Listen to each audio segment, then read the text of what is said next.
So, to get on with the series, today I'm pleased to be joined by Simon Wells, and we'll be talking about his book, Coming Down Fast, which is about Charles Manson. But first of all, Simon, I'd like to ask you the standard Lost Steps question. William Blake was first and last a Londoner. So, what about you? Well, I'm a country boy who was enchanted by London, and watching films like Up the Junction and Smashing Time and Blow Up, it was like a bit of a wonderland to me. So as soon as I could, I got up here and wanted to engage in all of it, and I did a fair bit of travelling around, but I was enchanted by London and the bright lights, I suppose, of just following a bit of Dick Whittington, and saw it all. So I love it, but I live back in the countryside now, but special place. Well, I guess the question that lots of our listeners might be thinking is, well, Charles Manson, Lost Steps is supposedly a programme about London. Yeah. So, what is the connection between Charles Manson and London? It's an extraordinary question that I would have asked myself if I looked at this book a few years ago, because I associate Charles Manson with California, with the whole sort of American hippie scene. I mean, where does London come into that? But during my researches for the book, I became aware that there was many strands leading off Manson, which came from London, one of which was this very unusual religion called the Process Church of the Final Judgment, which was a splinter of Scientology. And two of the early adepts of Scientology actually formed a splinter group, which they called the Process Church, which operated from a Mayfair manor house or mansion block. And they built up a sizable, for want of a better word, cult, a very idiosyncratic cult which believed that they could. It was quasi-religious in as much as they used Scientology, but they also, the leader, a guy called Robert de Grimstone, believed in this sort of alliance between Christianity and Satanism, which during the 1960s was probably quite appealing to a lot of people.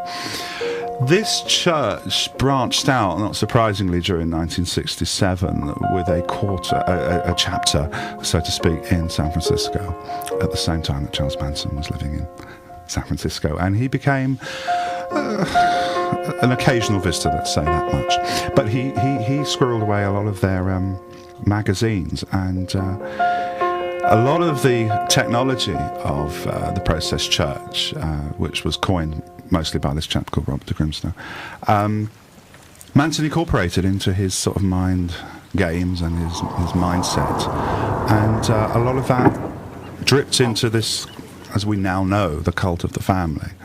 And so that was really interesting to see that a lot of Manson's doublespeak and mad talk actually sort of had worked its way back to this strange sect which was based, as I say, in Mayfair. So that was the first point which really hooked me. I thought, well, that's extraordinary. The second point which blew me away, that there was grave suspicions at the time of the arrest of the Manson family in December '69 that the Manson family had actually murdered someone in London in a hotel in Hammersmith. Now, as a researcher and as someone who obviously is based in the UK writing a book on American phenomena, this was extraordinary. And I really had to get to the bottom of this one. So there began an odyssey, an extraordinary odyssey into determining exactly what happened.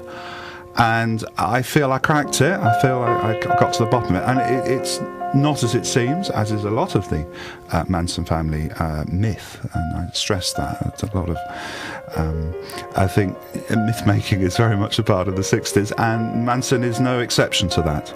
So, to answer your question, yes, there were some very strong connections with Manson and London, remarkable as it is.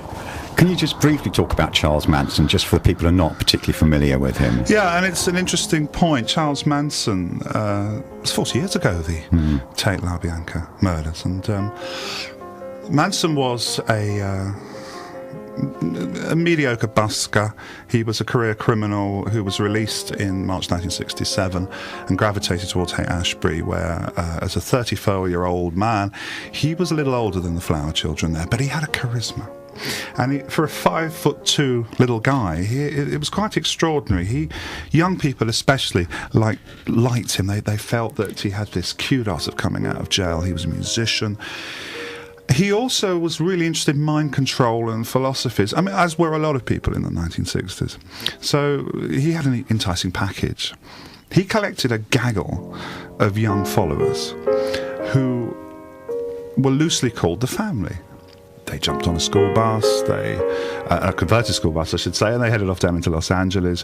The brief was that Manson was going to be a huge recording star. And I think if one looks on YouTube and various places, you can see early examples of Manson's music.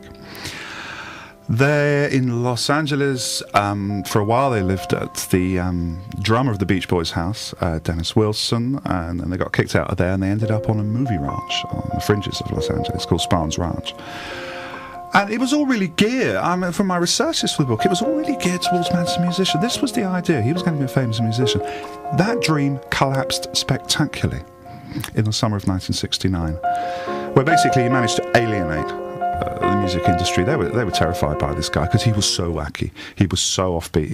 And he was starting to become very agitated at the fact that his recording dreams were not being realised. After a sequence of events, Manson greenlighted a killing spree in Hollywood over the weekend of August 8th and 9th, 1969, where actress Sharon Tate and her friends at a house in Beverly Hills were slaughtered and butchered. There's no other word for it. The following night, a supermarket manager and his wife in the Los Feliz area of Los Angeles were also butchered to death. These were by Manson's acolytes who did this. Manson didn't take part in this. He was sitting back at the ranch.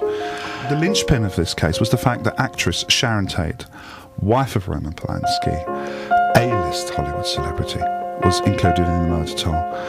I strongly believe that it's because of the Hollywood connection that this case generated so much publicity. And so the story has got as much to do with celebrity as it has to do with anything.